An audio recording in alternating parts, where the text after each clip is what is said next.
नमस्कार जय जगन्नाथ चलन जाना एक एजुकेशन खबर। ओडिशा प्राथमिक शिक्षक संघ नूतन पेंशन योजनाभुक्त Odisha primary teacher association Bhubaneswar Khordha president Rajesh Mahanty Bikram Kumar Rath general secretary खगेन्द्रनाथ पल देखु सरकार बाहरी 3 तारिख चिठी को अवगति कराइबाई माननीय सचिव विद्यालय गणशिक्षा विभाग ओडिशा सरकार को एक पत्र दि जाइए।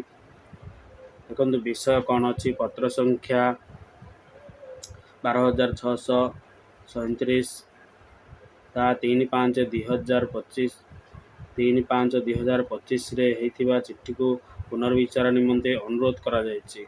तो चलतु कौन अनुरोध करा पत्र संख्या देखो 10,861/10/6/2020 निर्देशक प्राथमिक शिक्षा गेजेट इंडिया 23/10/2010 एनसीटी नोटिफिकेशन पत्र संख्या 8,358 11/3/2020 जी&पीजी डिपार्टमेंट ओडिशा सरकार।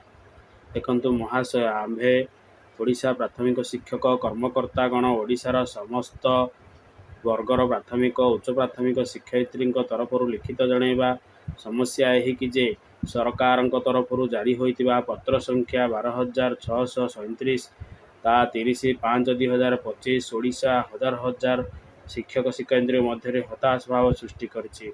एणु निम्न वर्णित किसी समस्यार समाधान निमंते आपण दृष्टिगोचर को जनाऊँ।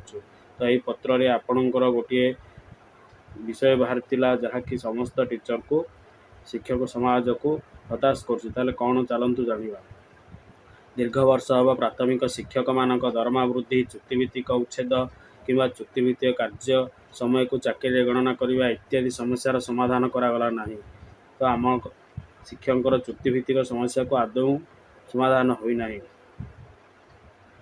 एथिपाई संघ सरकार निकटरे बहुबार अनुरोध करने सह विभिन्न प्रस्ताव रखी किंतु किछि मध्य समाधानर बाट बाहरी ना।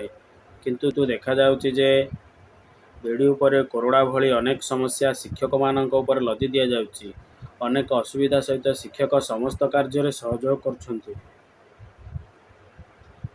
विभिन्न कारणों प्राथमिक शिक्षक मानकर पदोन्नति दीर्घ दिन बंद रही बेले वर्तमान ओटीटी परीक्षा समस्त बाध्यता करने अत्यंत दुखद आउ परितापर विषय। एनसीटी तरफ केवल अणतालीम प्राप्त शिक्षक शिक्षयित्री ओटीटी उद्दिष्ट थिला बेले अन्य समस्त बाध्य करने केते दूर युक्तियुक्त अटे। तेणु एनसीटी जो सर्टिफिकेट निर्देशनामा देथिला जे केवल अणशिक्षक जो माने तालीम प्राप्त होना से उद्दिष्ट थिला। मात्र 2019 कैडर रूल रे ओटीटी समस्त शिक्षक को बारण थिला बेले बिना कैडर रूल रे संशोधन शिक्षक मानक ओटीटी देवाई बाध्य करने एक युक्तिसंगत नुहे। तेणु टीचर मानक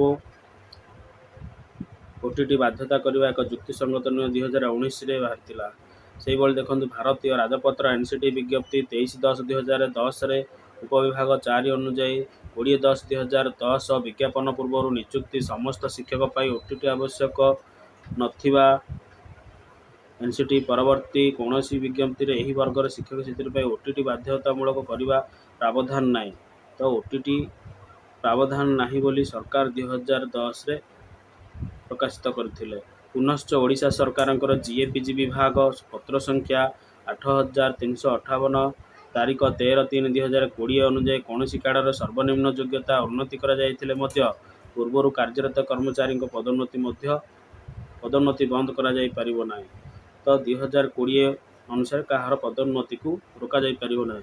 किंतु पत्र संख्या 10,861 तारीख 10/6/2020 मसीह प्राथमिक निर्देशक पत्र अनुजाई 2011 मसीहा पूर्वर नियुक्ति कौन शिक्षक ओटीटी देवे नहीं।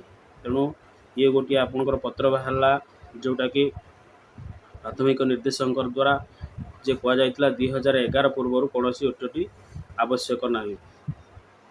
ओडिशा उच्च न्यायालय एकक बेंच पदोन्नति 3 वर्ष मध्य ओटीटी निर्देश देता बेले विभाग निज तरफ जुग्म बेंच और यार पुनर्विचार आवेदन करछन्ति। तो उच्च न्यायालय कौन कही ना 3 वर्ष मध्य ओटीटी किंतु ताहा विभाग जुग्म सचिव विचार करथिले जहाँ माननीय उच्च न्यायालय विचाराधीन रही विचाराधीन अच्छी। ତ ଆପଣଙ୍କର OTT କାହା ପାଇଁ ହେବ ନ ହେବ। ତ ଯାହା ମାନନୀୟ ଉଚ୍ଚ ନ୍ୟାୟାଳୟଙ୍କ ବିଚାରାଧୀନ ରହିଛି, ଏହିଭଳି ସ୍ଥଳେ ଶିକ୍ଷକମାନଙ୍କର ସାମୂହିକ ପଦୋନ୍ନତିକୁ ସୁଯୋଗ ନ ଦେଇ ନିର୍ଦ୍ଦିଷ୍ଟ ବର୍ଗକୁ ଗୁରୁତ୍ୱ ଦେବା, ଯାହାକି ଶିକ୍ଷକମାନଙ୍କ ମଧ୍ୟରେ ବିଭେଦ ସୃଷ୍ଟି କଲା ଭଳି ପ୍ରତୀୟମାନ ହେଉଛି।